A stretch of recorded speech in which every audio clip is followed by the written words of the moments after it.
welcome back everyone.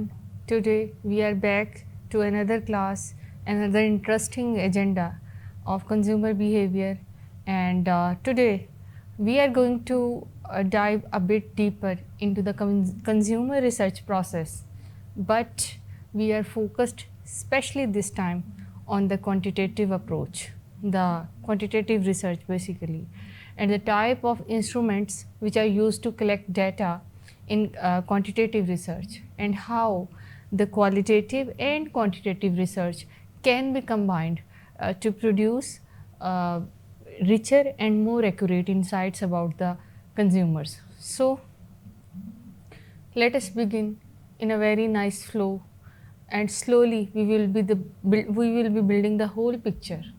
To start, I want you to imagine a situation.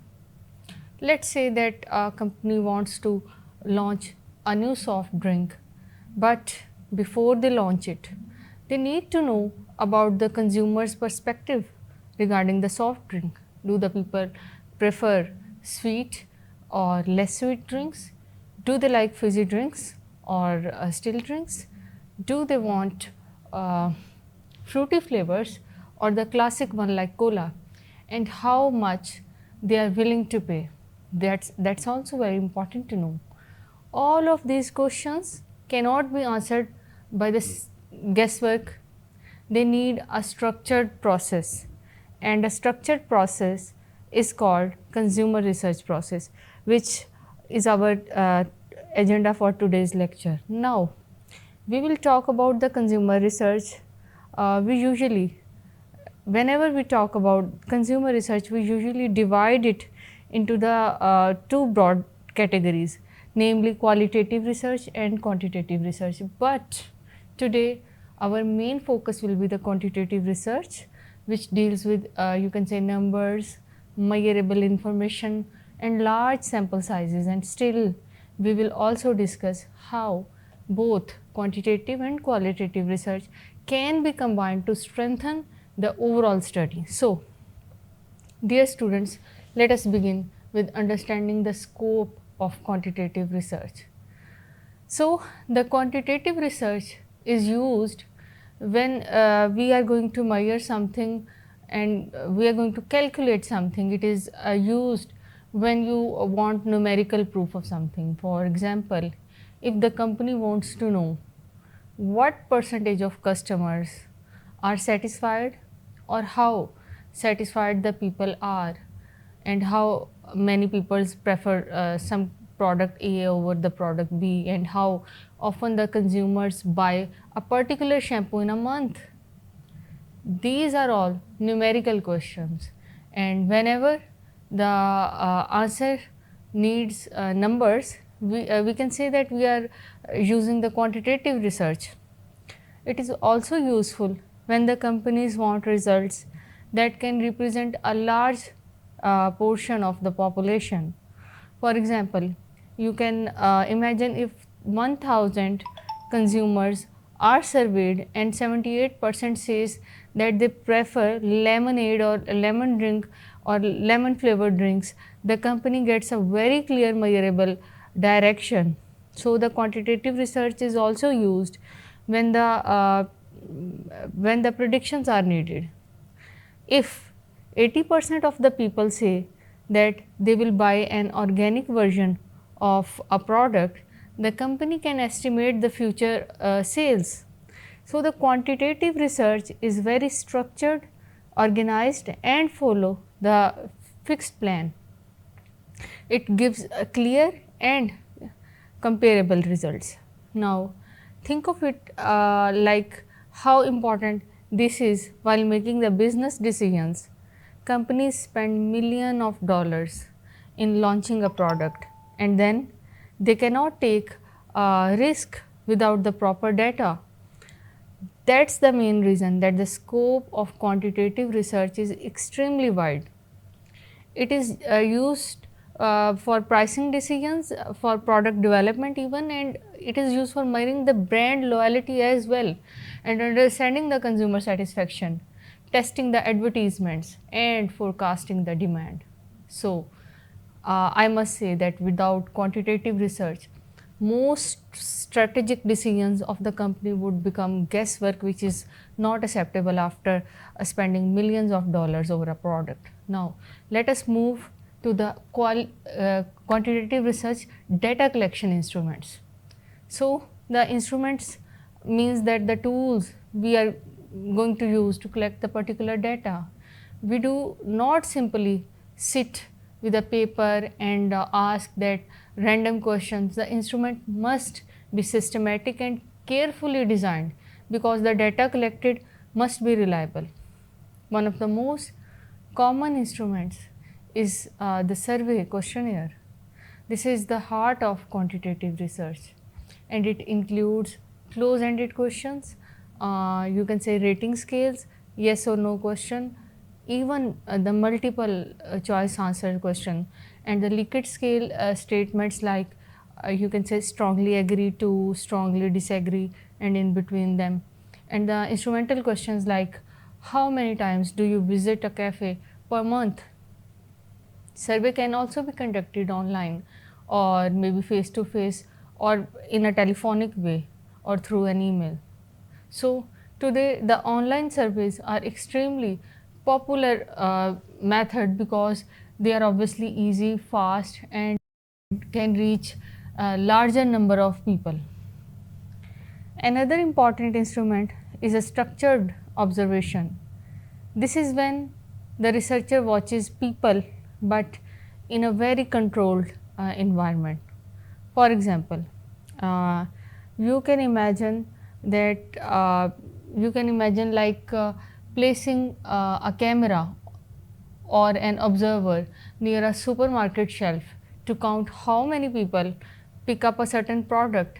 They are not guessing, they are recording the exact numbers. So, the structured observation is a very useful behavior, and this behavior speaks louder than the words, such as how many customers actually try a particular shampoo or free samples, and how many stop at a display, or how long they spread looking at a particular shelf. So, that was another method which is known as observation. And the third instrument which is used widely can be experiments. Experiments involve changing one variable to see how the consumers react. For example, a store may change the color of packaging or to see which one sells more.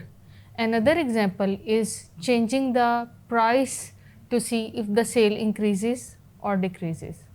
So, the experiments help discover cause and effect relationship, something that the surveys cannot always reveal. Now, after this, let us talk about the mathematical and mechanical instruments such as eye tracking devices that are used to measure where the consumer looks at the website or the supermarket shelf. There are also electronic checkout scanners that record what the products were purchased. Even the website analytic tools count the clicks, they count the time spent on a particular segment of website and scrolling patterns of consumers.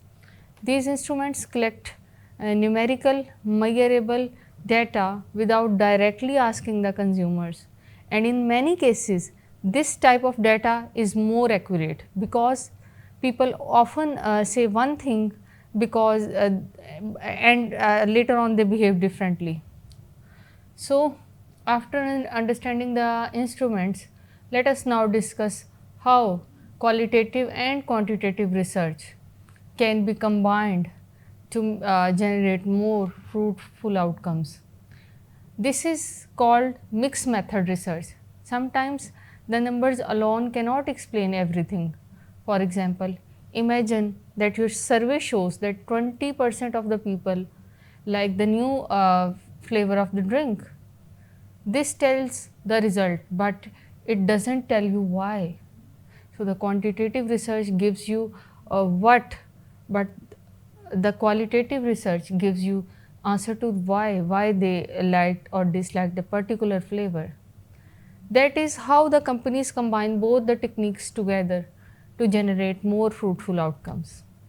And in the mixed method study, the researchers may first conduct qualitative interviews or the focus groups to explore the ideas basically. And once they understand the themes, once they understand the preferences and the body language of the consumer, they then design the quantitative survey to measure those ideas on a very larger scale.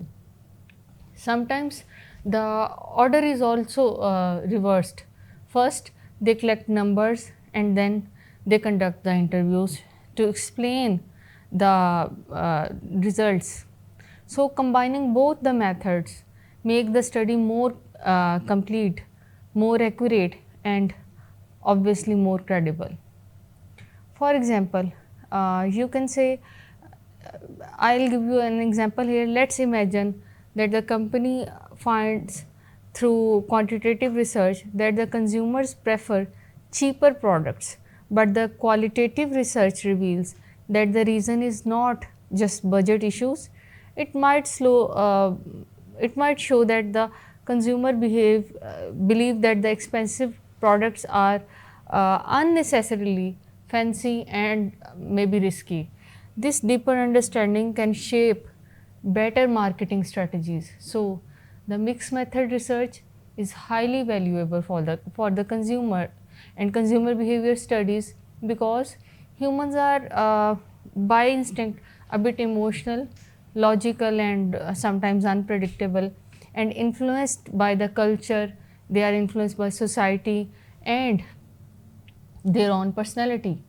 So, the numbers alone cannot capture all these layers. And now let us slowly shift towards what happens after the data is collected, because the research process does not stop after collecting the questionnaires or conducting the experiments. Because once you have collected the data and you have gathered the data, it needs to be analyzed and interpreted as well. And thus there is the stage where the analysis begins, which we will cover in our second part of lecture. And I want you to revise this mixed methodology approach so far we have studied, so that the upcoming part would not be any difficult for you. Basically, when the researchers get the data, they begin cleaning it, organizing it, and running statistical tests on it. They look for pattern, relationship, trends, and you can say comparisons. For example, they examine whether the younger customers respond differently than the older ones, or whether the income affect preferences or not. After the analysis, the most important step is reporting the findings. So, the research must be in a very presented and a clear and meaningful way, so that the managers and decision makers understand what actions to take.